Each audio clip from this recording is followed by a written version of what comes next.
All right. So in this video, we're going to get the dock cam up a little more.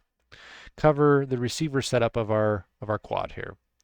Okay. So what we're doing is we're going to basically configure the receiver correctly in Betaflight.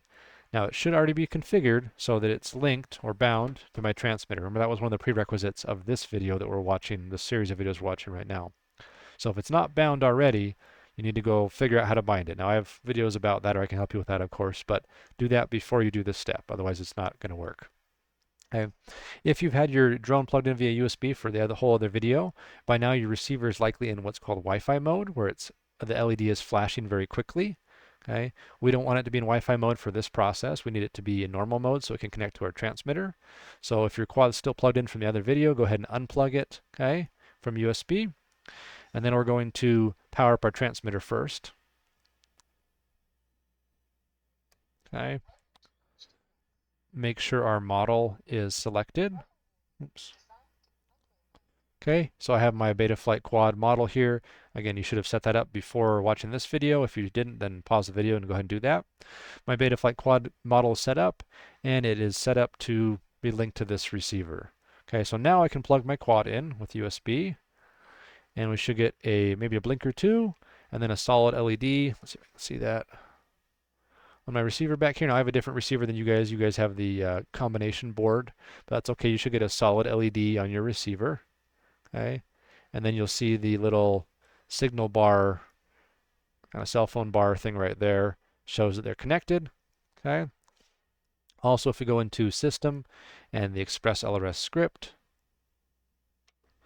okay, it should load up there, and we should see that C in the upper right-hand corner for connected. All right. So that means everything's working. The transmitter and receiver are talking to each other. And that's what we need to do for right now until we get into the Betaflight configurator. So let's go over there now. All right. So we're going to go down to the receiver tab here. Let's see. Oops, there it is. Okay. And you're going to make sure you have these settings selected. We want to have receiver mode set to serial via UART. Okay. We want to have serial receiver provider set to CRSF. Okay. We also want to turn telemetry on. Okay. And then we're going to save and reboot. Okay. Now we can go back over the receiver, make sure those settings stay the same. They did. Okay. And now you should be able to move the physical sticks on your transmitter and see these different sliders move around. Okay, so I'm just moving all the sticks at the same time, so the drone's going nuts. Okay, we can see here roll, okay, pitch, yaw, and throttle. Okay, of course we don't have a battery plugged in right now, so the drone's not going to be doing anything in real life. But you can see the preview here. You want to make sure that everything's moving as it should be. So pitch should move the drone like forward and back, kind of. Roll is left and right. Yaw is kind of a spin. Okay, and then throttle is just throttle. You don't really see that, but you see it move here on the slider. Okay. All right, so if that's working, that's all you need to do on the receiver tab for right now. And if you don't go here to the bottom, you can see in graphical form the different axes moving around and stuff. And so that's another way to see that. All right. Okay. The next thing we're going to set up is modes. All right. So yours will be untoggled. So you'll see all these different modes.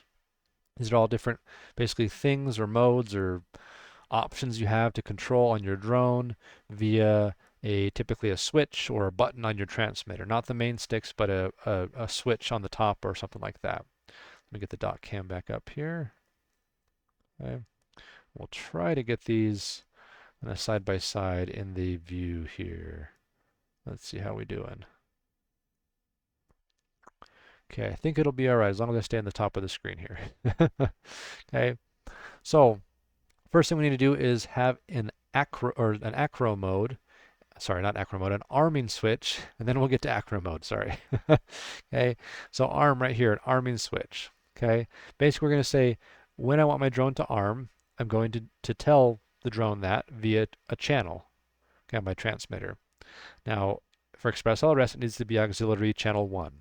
So we can select here and go auxiliary channel 1, and then we'll see this kind of slider thing right here. Okay. let's go over to our transmitter and set up auxiliary channel 1 to be able to move this. Okay, so we're going to switch over here. I'm going to bring this bigger. There we go.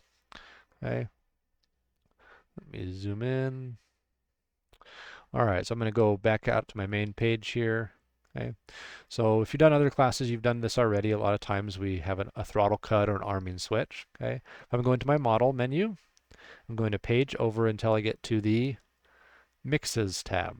Okay, zoom in a little bit more. There we go. So you can see here I have this set up already. We have our first 4 channels, which are normal controls here. Okay. We're going to go down to channel 5. Yours will be blank probably. I would recommend a blank model to start with on this. Okay. We're going to go to edit.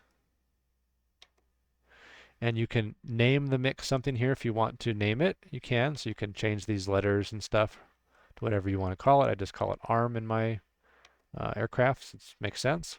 Okay. Then I go down to source. Okay. And you'll click on that with the scroll wheel so it's blinking. Once it's blinking, you're going to pick a switch. Typically a switch is best. I wouldn't use a button. That doesn't really work very well because you need to be able to flip it on and off. Pick a switch that you want to use on your transmitter to arm your aircraft. In my case, I like to use my left hand, kind of a back switch up here. So I choose this one. If I flip it, it will select it. So let me zoom in a little bit here. Okay, let's say I flip a different one. Okay, so it changed to SB. Now I will typically use, at least on a TX12, the SE switch. So I flip SE, and it automatically finds SE right there. And now we're good to go.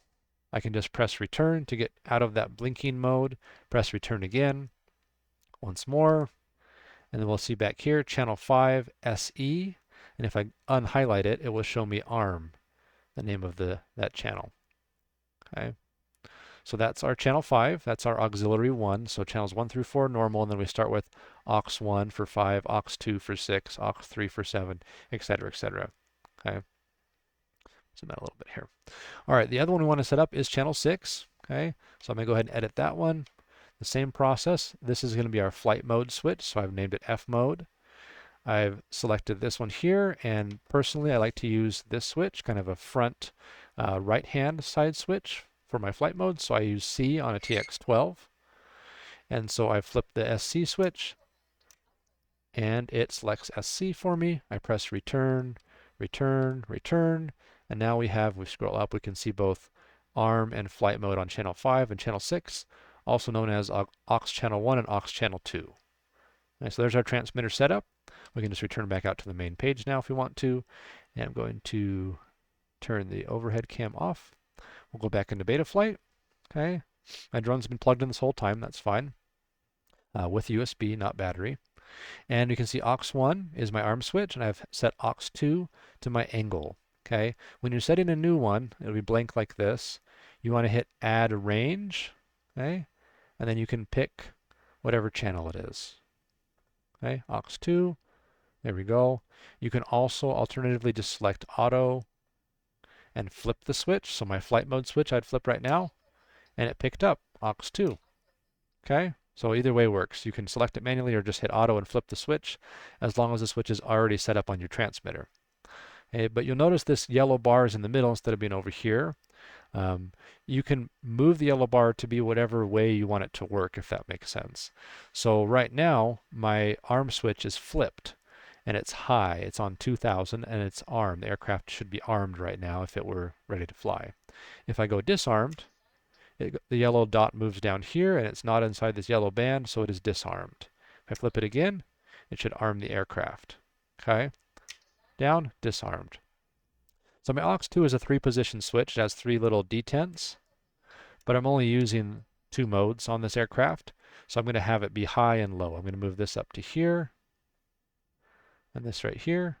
And so now when it's in the default position, it's in acro mode, which is something I'll explain in a second. When I flip the switch, we go into angle mode, and it highlights yellow here because it's supposed to go into angle mode.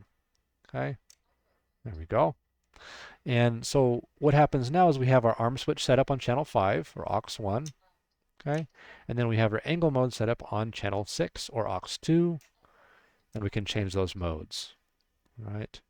Hopefully that makes sense. There are a ton of other modes and things you can do in Betaflight, and a lot of them are here.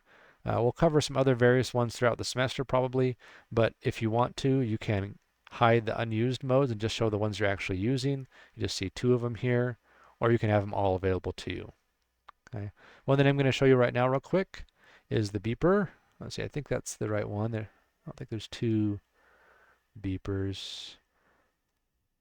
Just want to make sure real quick. If we have a D-shot beeper and a normal beeper, if it's just all one beeper. Okay, I think that's it. So the beeper mode here, remember we talked about on the other page, we could have our motors beep for us if we get a lost link, or we can also have the motors beep if we flip a channel. Beeps when aux channel is set for beep. Okay, so if I go back to my modes page, and I go down to the beeper section here, I can add a range, and I'd maybe pick aux 3, set up another channel on my transmitter like I did earlier, another switch, and when I flip that switch, the motor should make the beeping sound. We can test that in a minute. I'll just put this up to high. It's going to be an on-off switch like the other ones are probably, okay? And we'll save that for now. All right, so that's been saved. Great. Our flight modes are set up and configured how we want them to be, and that's all we need to do on this page, okay? Adjustments, we don't need to do anything here. We don't have any servos, okay? And the next tab is motors, so I'm going to break the video before we do that.